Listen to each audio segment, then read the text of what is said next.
میں احتشام اور فاطمہ دونوں سے ذاتی طور پہ زیادہ واقف تھا۔ ان سے ملاقات کبھی کبھار ہی ہوتی تھی، اور وہ بھی سلام دعا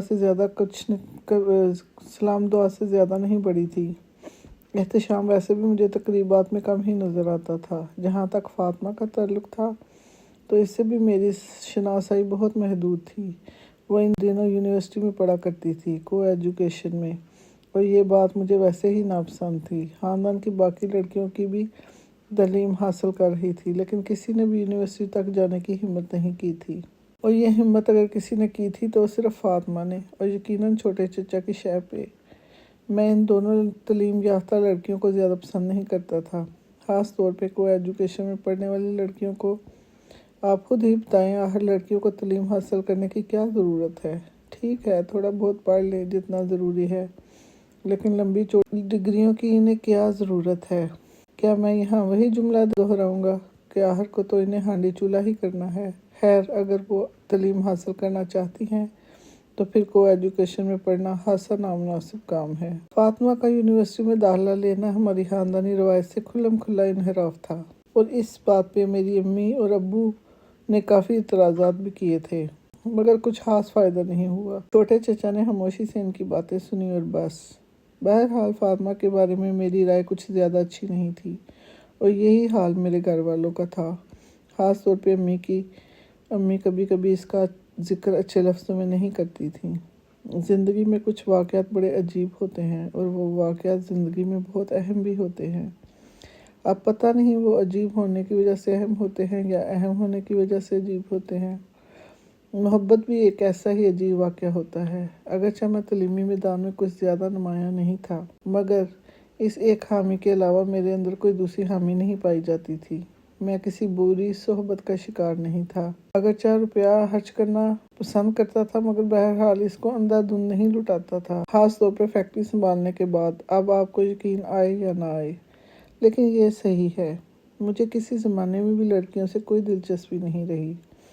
عشق و محبت تو بہت دور کی بات ہے۔ اس اعتبار سے آپ مجھے ایک اچھے کردار کا بندہ کہہ سکتے ہیں۔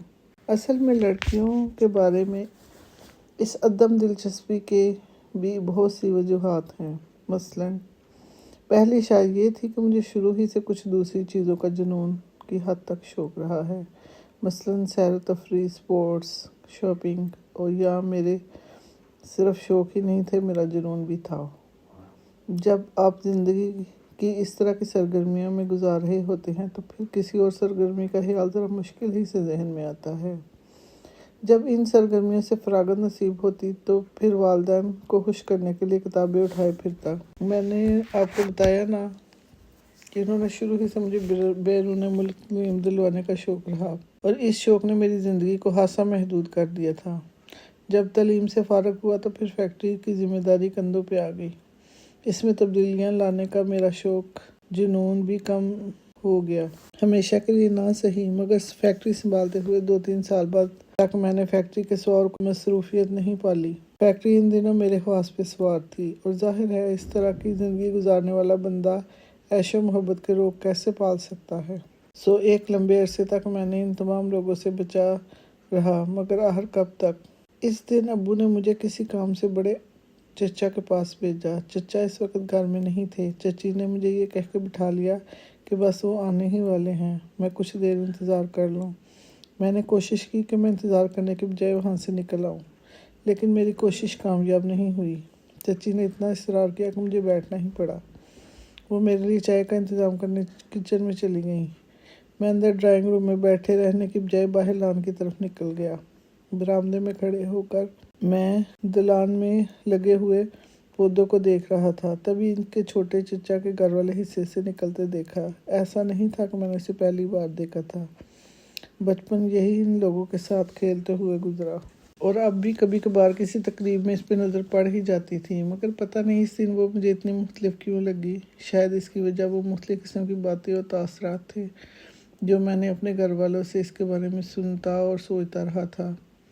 لاشعوری طور پہ میں اس کو دیکھتا رہا۔ پہلی بار مجھے اندازہ ہوا کہ وہ خاصی دراز قد، سیاہ قمیض اور سفید شلوار میں ملبوس، سفید دوپٹہ بے پرواہی سے گلے میں ڈالے ہوئے، کندھوں کے نیچے تک لٹکتے ہوئے، سیاہ چمکدار بالوں کو